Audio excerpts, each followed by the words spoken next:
often have you felt restricted to spiritual practices that often seem outdated and of little relevance in today's world?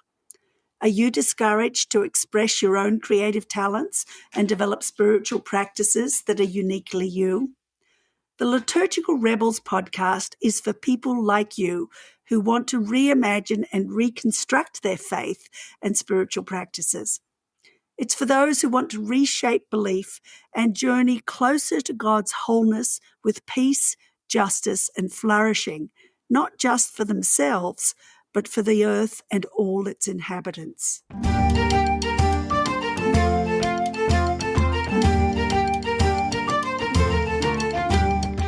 In today's episode, I will be in conversation with Tim Sorens, the quintessential liturgical rebel who has been thinking outside the box about what it means to be the church for the last 20 years.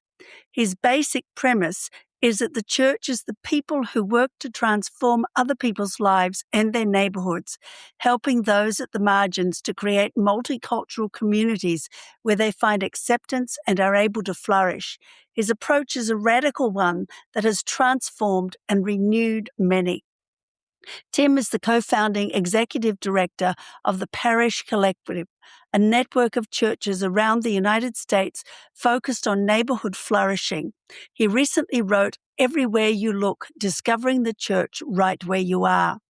His first book, The New Parish, How Neighborhood Churches Transform Mission, Discipleship and Community, co-authored with Paul Sparks and Dwight Friesen, won multiple awards, including Christianity Today's Award of Merit. He now lives in Chicago with his wife, Cote, and their 3 sons.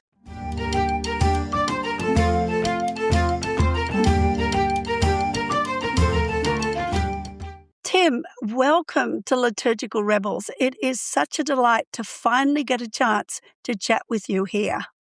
It's such a gift to see you and be with you, Christine. Oh, it's wonderful. It just brings up all emotions for me of time spent together and time spent together over many years. I was trying to remember when we first met, and of course the vivid memory that comes into my mind is of your wedding, which was a little bit of a chaotic kind of event. And that was Yeah, it was. It was almost 20 years ago. Yes, 2007. Yeah. So, but most of our audience doesn't know you. So why don't you give us a little bit of background before we get going here? Sure. Well, it is such a gift to be with you. I grew up in Wisconsin, so I'm a Midwest kid, and ended up in seminary at the Seattle School of Theology and Psychology many years ago. It, at the time, was trying to figure out how to educate people in kind of equally psychology and theology and sociology. And I got an MDiv there. I'm still paying for it, by the way. And although it doesn't exist, which is maybe a whole other conversation of theological education, but that was really formative for me. And I met so many incredible friends and partners there. And when I went to seminary, I was kind of enamored with, I did think I wanted to be a pastor at that point, but a lot of what had been inspiring to me were more larger churches and compelling speakers and what could sometimes be called like either seeker-sensitive churches or attractional churches. And that kind of got turned upside down in seminary. In fact, it's probably how we met, because in the process, in the kind of tumbling, turning of trying to discern a reimagined vocation, I was absolutely looking for friends and mentors who were pioneering and exploring different ways of being the church and joining what God's up to and thinking about the future. And I'm pretty sure that's how we connected. I bet that Dwight Friesen was it could have been Paul too, but I think it's probably Dwight who first told me about you and Tom. And that was many years ago now. And so for the last, roughly almost 20 years, I have been much more interested in the question of what has God up to and how do we join in together as a community in real places and neighborhoods. And how does that begin to change and challenge how we think about what does it mean, not just to say, go to a church or a liturgy, but how do we be the church in our everyday lives? And what are the implications of that for all of our lives, including the systems and structures that we co-create. So in a couple of minutes, that's a bit of the background. Oh, that's great. And I think that probably what launched you into public awareness in a wonderful way was the book, The New Parish, which you wrote with Paul Sparks and Dwight Friesen. And why do you think it so grabbed people's imagination? Well, it's possible that at the time, there was this moment when there were a lot of people within lots of different ministry perspectives and places. And I think they were coming to some of the same conclusions that we were, which is that we have to think about different ways of being the church. And this is one of the highest compliments you can ever give an author, at least for me. I don't know if you've had this experience. I think you have. I've actually had it with you, so I hope this is a compliment. But basically, people saying, I have been thinking these things, I've been feeling these things, I just didn't quite have the language for it.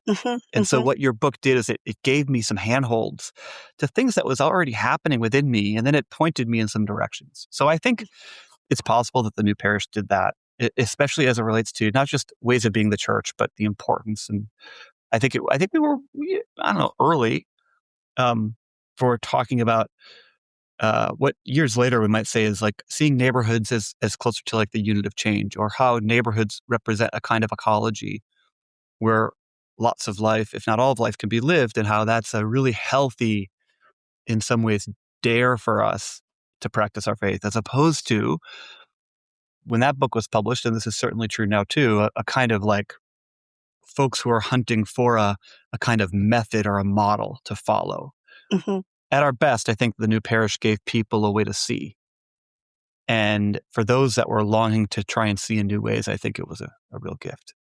And what was the basic kind of concept in that book?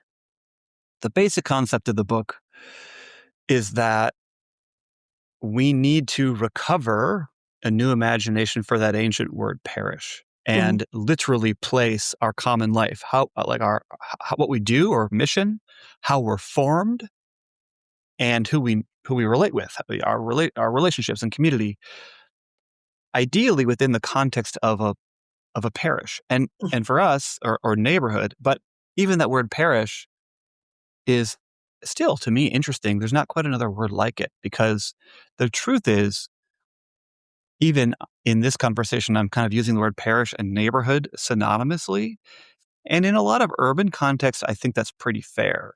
But in some ways, why I prefer the word parish is you might have rural communities. There might be people listening to us from rural communities and thinking, so is this just an urban thing? I was like, well, no, parish could be, 50, 60, 70 square miles with a common center, or in suburban, which is, as you well know, like an increasingly large part of the built environment in the United States in particular, and around the world. A suburb might equate to a parish, which we defined as a geographic area that's large enough to live a lot of your life, so not just residences, but small enough to be known as a character in the story of that place. And so the heart of the book is how do we locate and literally ground our shared life in practicing our faith, and then what are the implications of that? It's a wonderful book, and of course, I think it really gave rise to the Parish Collective and then the Inhabit Conference, which has always been one of Tom's and my favorite conferences. And I love the way you've developed it, particularly the multicultural nature of the event, something that I really miss. And so tell us, and of course, the last Inhabit conference just happened. So tell us a bit about the Parish Collective, and then we'll move on to the Inhabit conference. Okay, well, even before the New Parish was written, the Parish Collective got going not out of a grand vision or a major initiative or funder saying, hey, I got this idea. It really started initially very much in the Northwest, in Seattle and Tacoma, and then grew from there. with a handful of communities who were asking these questions and literally didn't know what to do. Like it was a new adventure for us. And maybe we could have looked in some more places, but basically we were trying to grapple with not just going to church, but being the church in for the most part, pretty rapidly changing urban contexts. And our hunch was that we had to figure this out together. Like literally we would get leadership teams together and we would, how the Parish Collective grew, and still I'd say in large ways grows, is one-on-one meetings where we talk about what we're dealing with, what we're longing for, what we are betting God is up to, and seeing if there's resonance. And how the Parish Collective grew was frankly just lots of coffee, lots of conversations, lots of convenings. We're sharing stories back and forth and saying kind of like, am I crazy or is this kind of a big deal? And when it's met with, no, I think I've had similar longings. And in some ways that has been a part of the reason for the diversity, is because these longings have been coming from all kinds of different people, from different traditions, different ethnicities, different ages, different life experiences, different classes. And yet there's this kind of primal hunch that maybe God is doing something, and we don't exactly know what that means, but we do have some guesses, and we know for sure as we want more companionship and pure wisdom for the journey. And that's how it started. And then it really has grown over the years to include so many more people and so many more like denominational leaders, seminarian leaders, folks even involved in Christian philanthropy who are looking out at the kind of the balcony perspective of the church in North America and saying, I think there's got to be some other ways that we practice our faith together. And so I think at our best, the folks that represent the Parish Collective are on what could be considered the leading edge of asking what I think are some of the right questions in the right places, and they're doing it together. Well, and I think this is where Tom and I always so wonderfully intersected with you, because these were certainly questions that Tom was asking. And I know you guys often referred to us as the grandparents of the movement, which, Yes, to be honest, was very sobering for me, because I never thought I was old enough, and still often don't think so, to be a grandparent, though I'm well past the age where that would be a possibility. So, but it's wonderful to see this, and then to continue to be a part of the Inhabit. And as I said, hopefully I'll be able to get back to it next year. But what is it about the Inhabit conference too that is so important, do you think? Well, the Inhabit conference is kind of part festival, part normal kind of conference as far as music and stories and big ideas and workshops.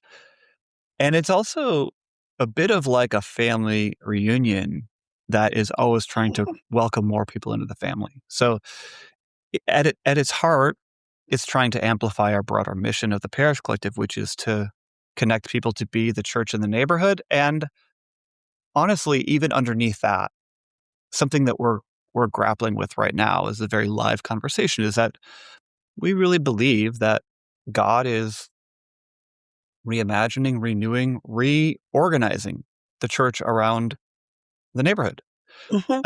If not in full, then in part. And we want to be a part of that. And so this is an opportunity for the folks, whether they're everyday Christians who are trying to live out their faith in their neighborhood and have all kinds of different interests, or pastoral leaders, or institutional leaders. It really is a pretty good mix of all three of those from all over the country.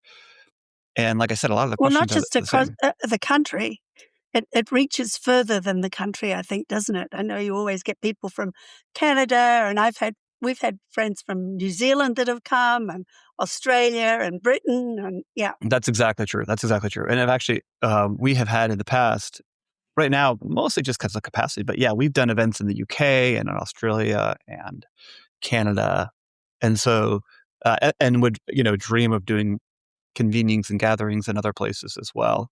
But there's definitely a common longing with what you could say is kind of towards a changing or a crucible moment for the church. And there's a lot of common themes even across various countries that folks are dealing with. And in some ways, it's such a gift to have friends you and Tom always brought this perspective because in a lot of ways, culturally, it's a pretty amazing thing to be able to get on an airplane, whether it be to the UK or Australia or New Zealand. And I still believe largely that it's a kind of time machine from the future, the near future, that there's so many things that are happening in the UK, Australia, New Zealand with if you could process it with friends, you literally can get a snapshot, I think, of where various parts of our country are going. Maybe that's changing now with how fast everything is moving in digital technology, but I still think largely if you have the opportunity to learn about where others are in some ways ahead of you culturally, why would you not take that opportunity? Yes, yes. No, I agree. And I think that going to different parts of the world definitely helps us. We need those perspectives. It's Yes. one of the things that I'm increasingly writing about. And as we've just passed Pentecost, it's such a wonderful time to talk about the many different voices through which God speaks to us, I think, and what we have to learn from people all over the world, which is just wonderful. Um, one of the things that you've been involved in a lot of initiatives as far as I can tell, but one of the current ones is neighbourhood economics, which I think is a wonderful term and a wonderful concept. So why don't you tell us about that and why you think that local neighbourhood development is so important, especially in poor communities? Yeah. Well, so not too far after the Parish Collective was getting going, I had the great pleasure of meeting Rosalie Harden and then Kevin Jones. And they, years before, had started this really large and important impact investing conference called SOCAP, or Social Hmm. Capital Markets. And it really became the premier place, honestly, for the whole world that was interested in impact investing. And I have always been interested in how so much of the change that we long to see obviously has an economic undercurrent. And so impact investing has always been really fascinating for me for way more creative ways to think about economic development that goes beyond just kind of consumer capitalism and certainly also beyond just pure like nonprofits and philanthropy. There's a Hmm. huge, really generative creative space in the middle. And so how neighbor economics got going is I was asked to be the meaning curator for that event for many years as like a kind of a side gig. And it grew from there. With Kevin and Rosalie, we started Neighbor Economics now also about 9 or 10 years ago, maybe longer, for a couple of reasons. As a convening, a conference series that is trying to bring together the people that are repairing local economies. So, particularly as you're saying, for neighborhoods that have been for many, many decades, often centuries, disinvested in, they're Hmm. largely through things like redlining, the access to capital for entrepreneurship or creative means is simply not there. A lot Hmm. of your listeners will know that in the United States, for example, the average white family has a net worth of, I think, around $150,000. And the average African American family, for example, has a net worth of about $13,000. Hmm. And obviously, that has nothing to do with talent or skill. That has to do with what happens over time as money grows and as you have access to it. I'm going to some of those initial sins of redlining and obviously slavery behind that. So, um, our hunch is actually there's a lot of really creative things that are happening to address these realities, and there's a whole movement that we're also um, working alongside that is trying to do economic development in more local and sustainable ways. So what we were trying to do with neighbor economics is put these together and say there are already people that are repairing local economies and they don't often know each other. And as it's grown, it's become really clear that particularly in areas of like real estate, entrepreneurship, more on the kind of the capital side of things for different funds, even health and healthcare systems, hospitals, Hmm. are seeing themselves far more as anchor institutions that are interested in community well-being and trying to figure out the economic models that support it. And there's more. There's really creative stuff happening around um, in the world of climate, arts and creativity, tourism. I mean, there's all kinds of really, really interesting things that are happening. So yeah, that's been a really important side project. And I have been involved in a bunch of different ventures. What they tend to have in common is seeing the neighborhood as the unit of change Mhm. and then trying to get together the early adopters within a various sector who has that conviction. Because I just feel like and you get those people together, it's magic. Mhm. Oftentimes, so many of the ideas and opportunities that we're longing for are closer than we think. Mhm. Well, and I think it's interesting because we were kind of talking about some of this at our community meeting last night, where, we were talking about the fact that so often we hear all the bad news, but we don't hear all the good news. And I think the good news is so often at the grassroots level, which is part of the reason, of course, that we're not as aware of it as we are of the bad news, which tends to be often much bigger.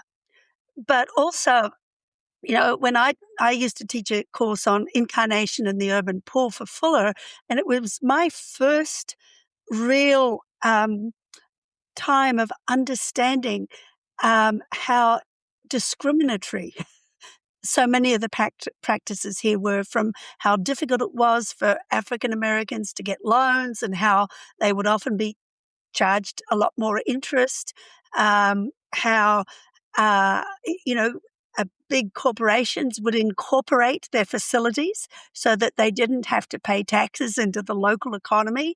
I mean, all kinds of things that I think many people just aren't aware of that can affect the ability of a local poor community to bring itself out of um, out of poverty, even though the people within it would love that and have both the intelligence and often the ability to do it, but they're just so pushed down at every turn. Um, what kind of strategies have you found are most helpful in this kind of work? Well, at a meta level, I think what you said earlier, even, I would just like to kind of double click on because I had this experience actually just a couple of weeks ago. I was in Atlanta working with a whole bunch of different mayors and civic leaders who are also wanting to figure out how we're deeply investing in disinvested neighborhoods. And I, do what I sometimes do when I'm traveling. I'm like on the plane, scrolling through either Instagram or the New York Times app, reading the news, which is largely depressing. I mean, I get like, maybe not always, but I think that we are increasingly being conditioned by the kind of capital A Yes. algorithm to Mhm. despair.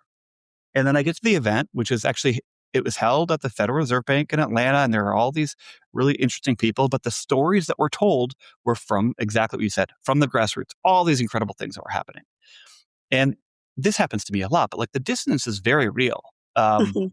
And I think it's important that we are disciplined with our attention.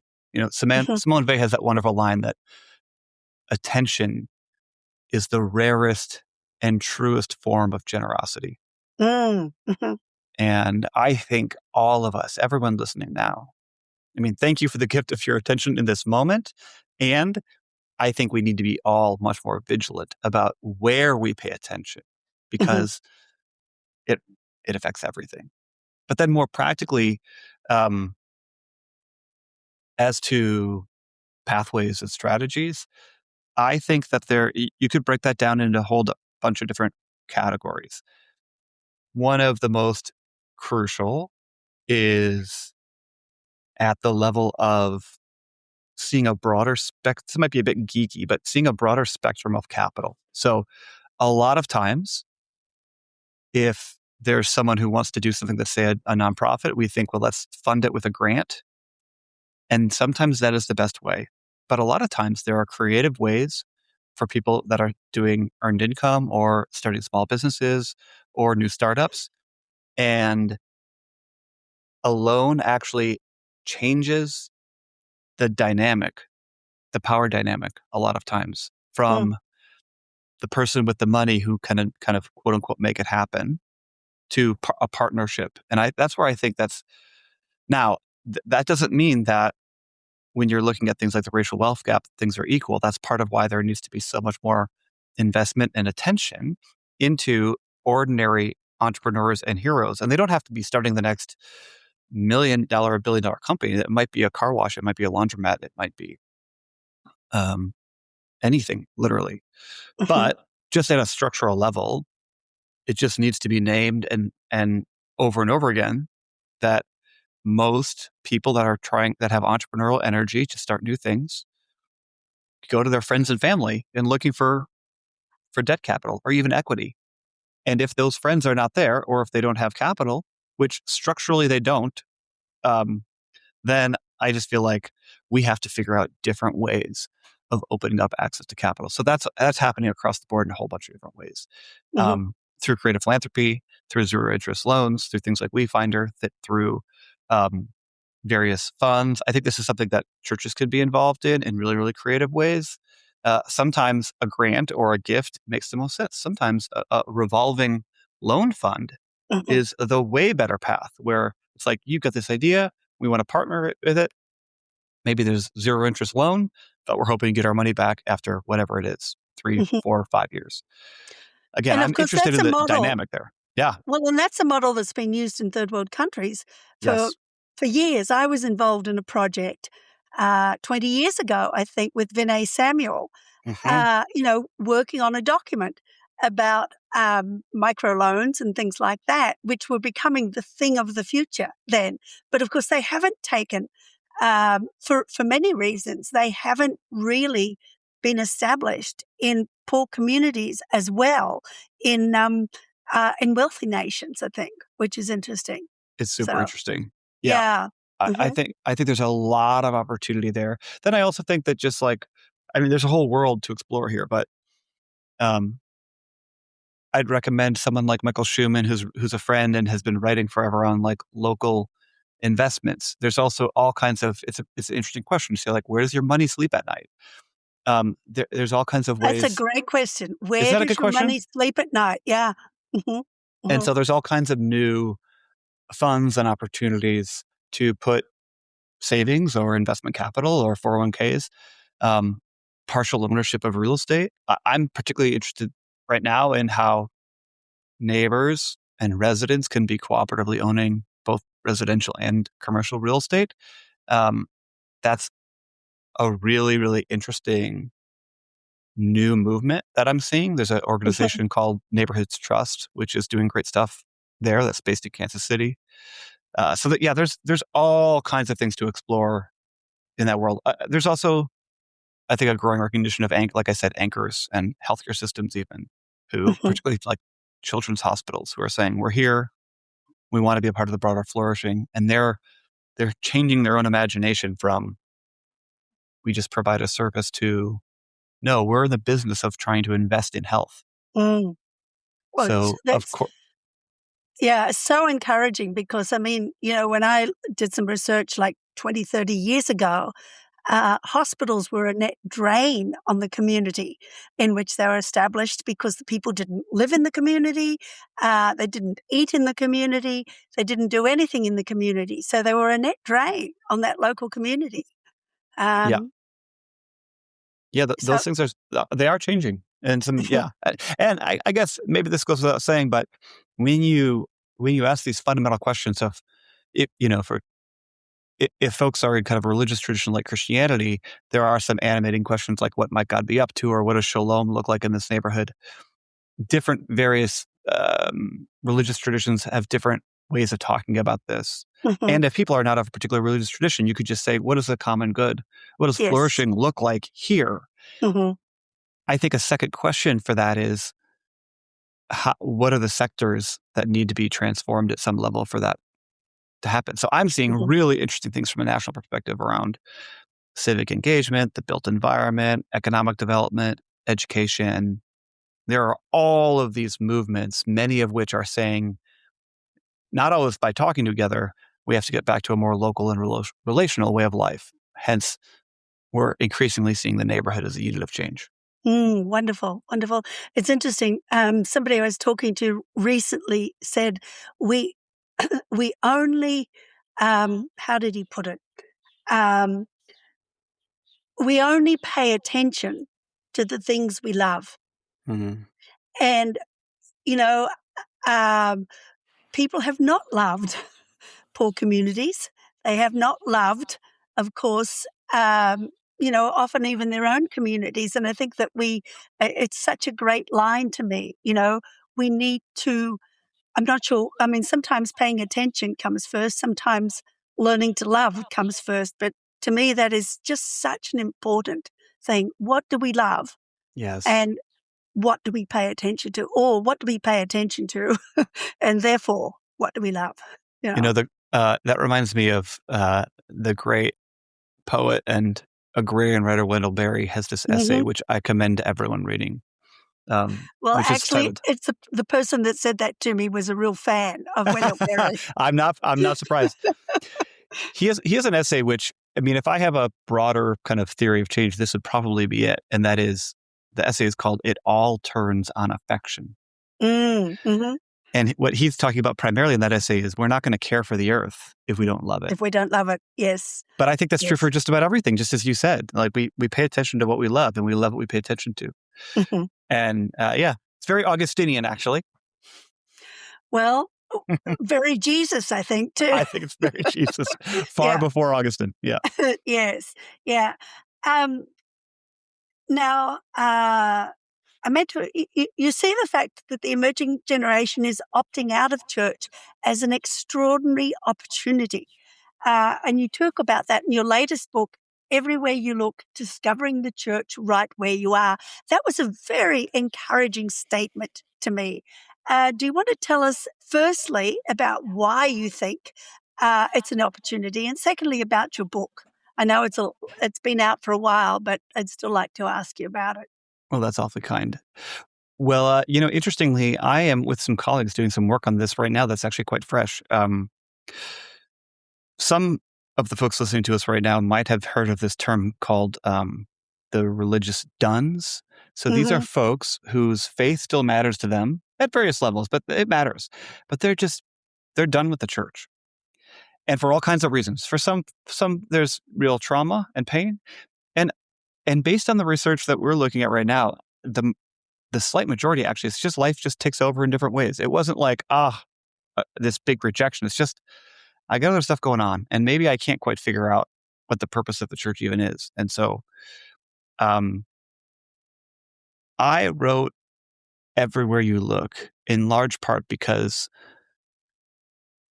having the new parish do pretty well, and it was read by lots of people, but mostly church leaders.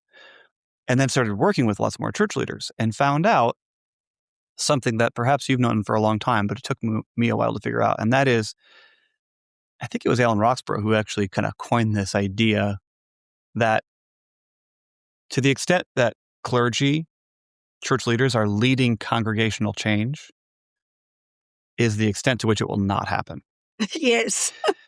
Which is a powerful idea. And so I was seeing this too. Like there are just so many people that are, whether they're part of congregations or they're not anymore, they do have this deep longing to be the church, to follow Jesus, to be about God's holistic mission in the world. They want community. They want purpose. They want to be challenged in their own faith formation and faith practices. But for various reasons, they just are having a hard time grappling with what can be seen as like the default of just kind of either going to church on Sunday and kind of checking off that box or whatever. And so I am profoundly hopeful about, it's not just duns actually. I think underneath so much of what you could call the decline of the church in, I'll just say the United States, but it's true across other parts of the world.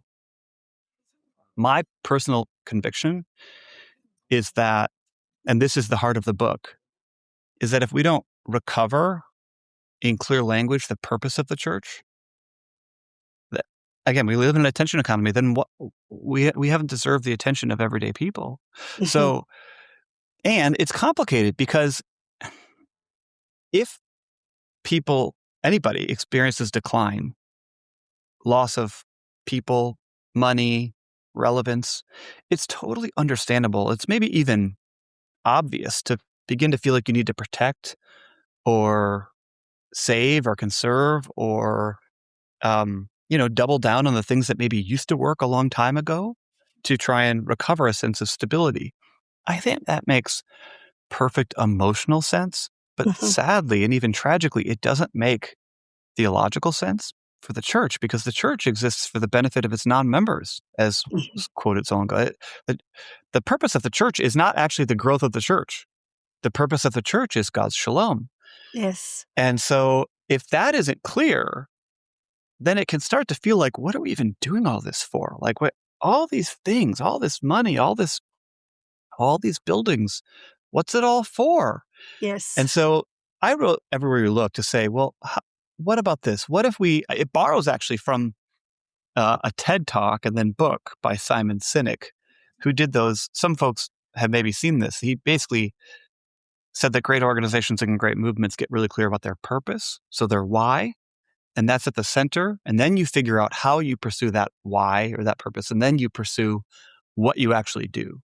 And he said, and this was a light bulb for me, that it's pretty common to talk about what you do, but that's not why people get involved. They get involved by why, the purpose, by Why? the Yes. reason that you're doing what you're doing. And so that was a reflection. All this stuff was coming together to me around the time that I was wanting to write this book. And I was like, well, I would argue that the purpose of the church is not more church. Mhm. It is God's dreams. It's shalom. It's the beloved community. There's different synonyms for this, but Mm. it isn't the church itself. Now, I think the church itself is absolutely vital, but not at the center. I mean, this is a bit of a prequel, or preview of the book, but we have to get clear about God's dreams, which take on particularity in neighborhoods, and then we follow the Spirit, and then we discern what does it mean to be the church. And I think that's a far clearer and healthier path Mhm. than just focusing so much on how do we survive or how do we grow our church. I think Mhm. that's a relatively, it's an understandable question, but it's relatively small. And honestly, I don't think it's the thing that God cares about the most. I think when we really dig into through theological and scriptural reflection, God cares about the kingdom of God, or heaven on earth, and I think that's what God is actually doing. So let's Yes. join that. Amen. Yes. Well, I'm just reading N.T. Wright's latest book, God's Homecoming, in which he talks about the fact that heaven and earth will be merged here on earth in some way. Yeah. And he draws a lot from Richard Middleton, Canadian, who talked about, wrote a book called New Heaven, New Earth, in which he talked about, um, you know, basically that our purpose is to create a place where God would enjoy dwelling once more. Mm, And what you're talking about is that is meant to be our purpose. And ultimately, of course, the purpose of the church too is to create a place where humankind is comfortable, but also where God is comfortable once more. And so I love what you're talking about, because that's one of those things that definitely is moving in that direction. And I think we need to highlight the things that are happening, because as you say, you so often get these negative, very negative things that are going on all the time. And it's good to have some positive things to look at instead. it sure Um, is. It sure is. That goes to, what we were saying earlier, Christine, because if you can focus in on some of these beautiful stories, they can be mhm. small, but they're absolutely worth telling and retelling. And Yes, that then also begins to shape our attention and I think our behavior as well. yes. And it encourages people to think, oh, if they can do that, I can do that. And of course, that's Exactly. what Tom talked about many years ago in the Mm, mustard seed you sure conspiracy, is did. that mustard seeds is all we need and we can make a difference.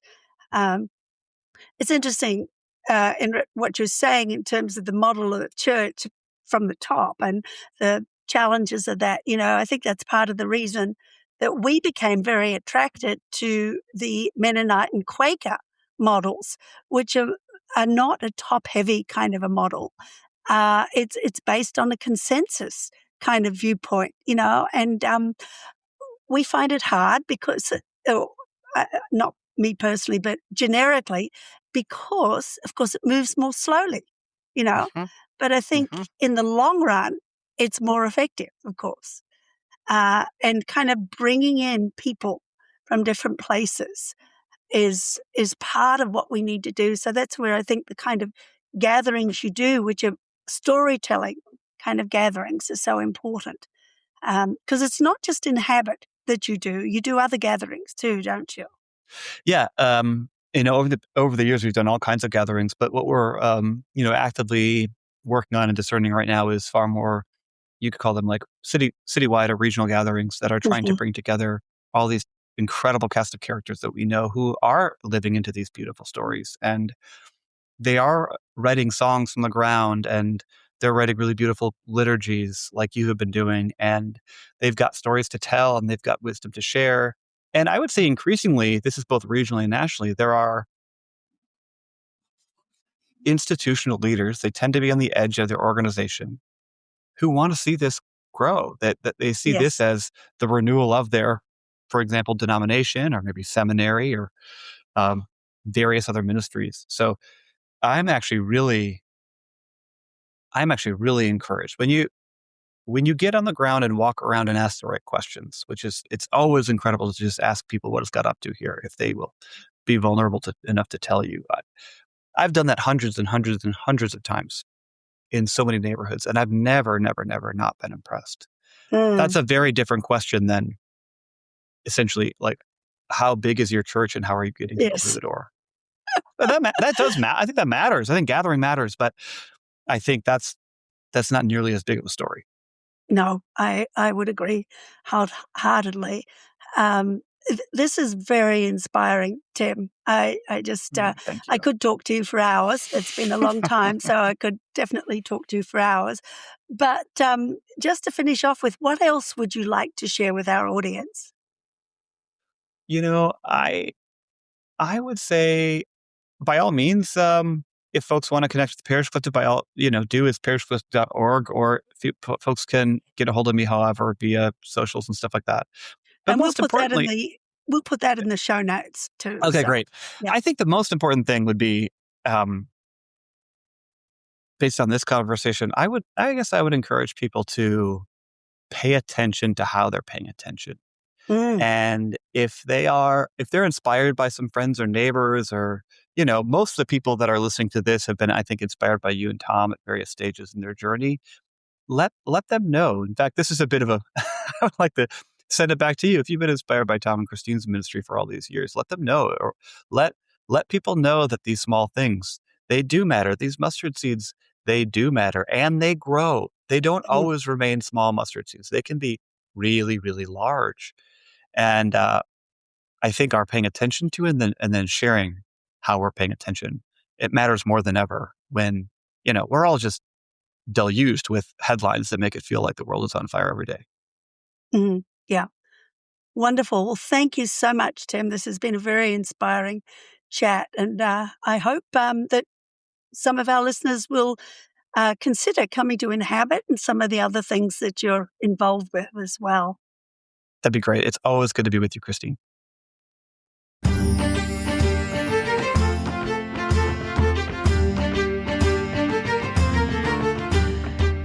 In today's episode, Tim Sorens and I discussed reimagining church, neighbourhood renewal, and the importance of paying attention to community stories and needs. We explored innovative models Tim has helped create, like the Parish Collective, and impact investing to foster local flourishing and spiritual renewing.